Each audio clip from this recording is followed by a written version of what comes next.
Part 35। Shri गणेशाय नमः। श्री जानकी वल्लभो विजयते। श्री रामचरितमानस बालकांड। चले संग हिमवंत तब, पहुँचा वन अति हेतु।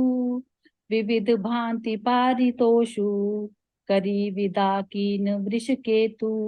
मंगल भवन अमंगल हारी, द्रवौ सुदशरथ अजिर बिहारी। तब हिमवान अत्यंत प्रेम से शिवजी को पहुंचाने के लिए साथ चले। वृषकेतु ने बहुत तरह से उन्हें संतोष कराकर विदा किया। तुरत भवन आए गिरिराई, सकल सैल सर लिए बुलाई। आदर दान विनय बहुमाना, सब कर विदा कीन हम हिमवाना। पर्वतराज हिमाचल तुरंत घर आए और उन्होंने सब पर्वतों और सरोवरों को बुलाया। हिमवान ने आदर दान विनय और बहुत सम्मान पूर्वक सबकी विदाई की। जबहि शंभु कैलास ही आए, सुर सब निज निज लोक सिधाए। जगत मातु पितु शंभु भवानी, तेहि सिंगारु ना कहूँ बखानी। जब शिवजी कैलाश पर्वत पर पहुंचे, तब सब देवता अपने अपने लोकों को चले गए। पार्वती जी और शिव जी जगत के माता पिता हैं, इसलिए मैं उनके श्रृंगार का वर्णन नहीं कर सकता। करई विविध विधि भोग विलासा, कनह समेत बसई कैलासा।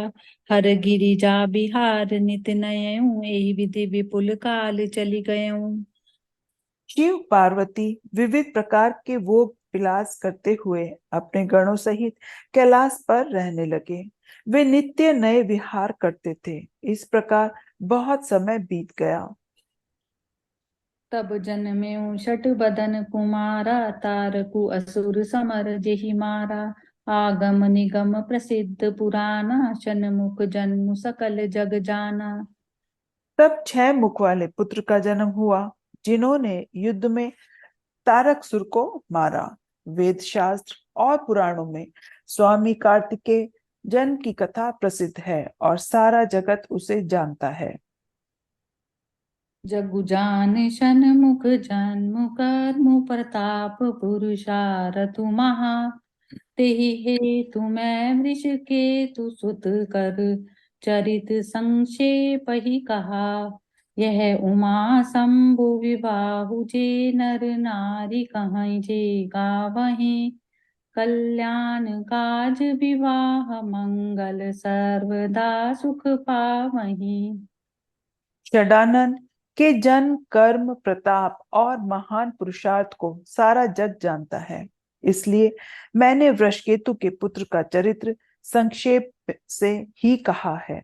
शिव पार्वती के विवाह की इस कथा को जो स्त्री पुरुष कहेंगे और गाएंगे, वे कल्याण के कार्यों और विवाह आदि मंगलों में सदा सुख पाएंगे। चरित सिंधु गिरिजार मन, वेद न पावहि पारु। बरने तुलसीदासु किमी, अति मति मंद गवारु। मंगल भवन अमंगल हारी, द्रवौ सुदशरथ अजिर बिहारी। गिरिजापति महादेव जी का चरित्र समुद्र के समान अपार है, उसका पार वेद भी नहीं जानते। तब अत्यंत मंदबुद्धि और गंवार तुलसीदास उसका वर्णन कैसे कर सकता है।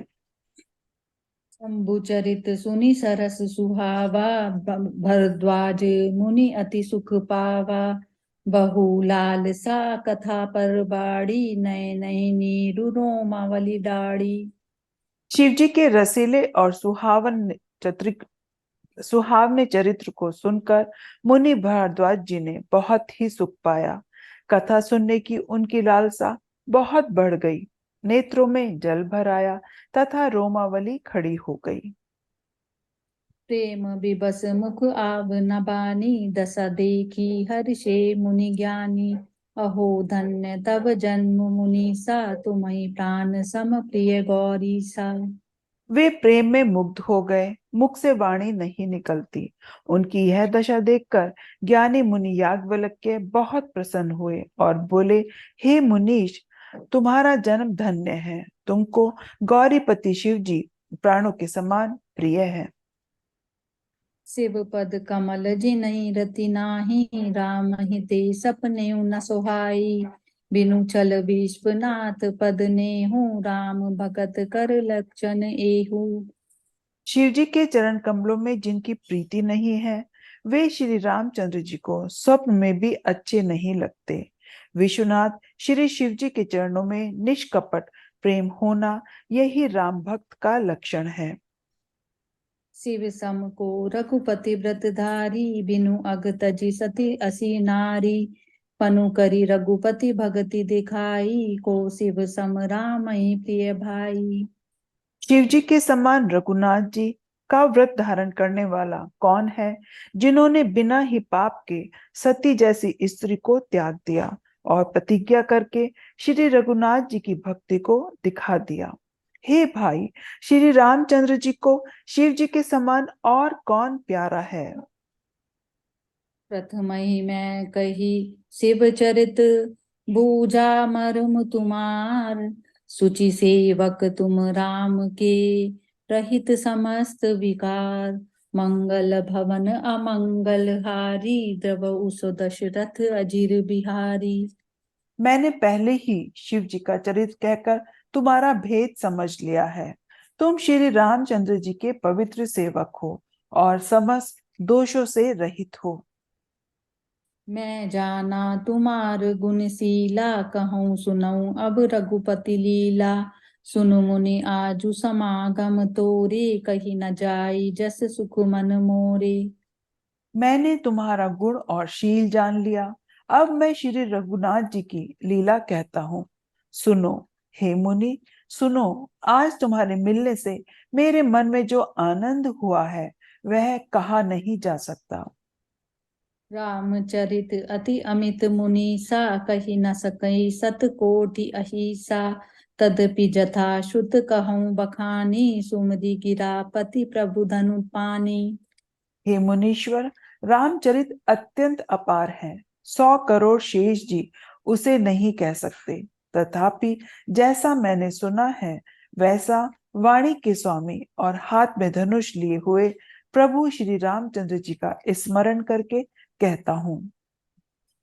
सारद दारु नारी सम स्वामी, राम सूत्रधर अंतर जामी। जेहि पर कृपा करई जनु जानी, कभी उर अजीर न चावहि मानी। सरस्वती जी कठपुतली के समान है और अंतर्यामी स्वामी श्री रामचंद्र जी सूत पकड़कर कठपुतली को नचाने वाले सूत्रधार हैं। अपना भक्त जानकर जिस कवि पर वे कृपा करते हैं, उसके हृदय रूपी आंगन में सरस्वती को वे नचाया करते हैं। प्रणवं सोई कृपाल रघुनाथा, बरनऊँ विसदता सुगुण गाथा। परम रम्य गिरि बरु कैलासु, सदा जहाँ शिव उमा निवासु। उन्हीं कृपालु श्री रघुनाथ जी को मैं प्रणाम करता हूँ और उन्हीं के निर्मल गुणों की कथा कहता हूँ। कैलाश पर्वतों में श्रेष्ठ और बहुत ही रमणीय है, जहाँ शिव पार्वती जी सदा निवास करते हैं।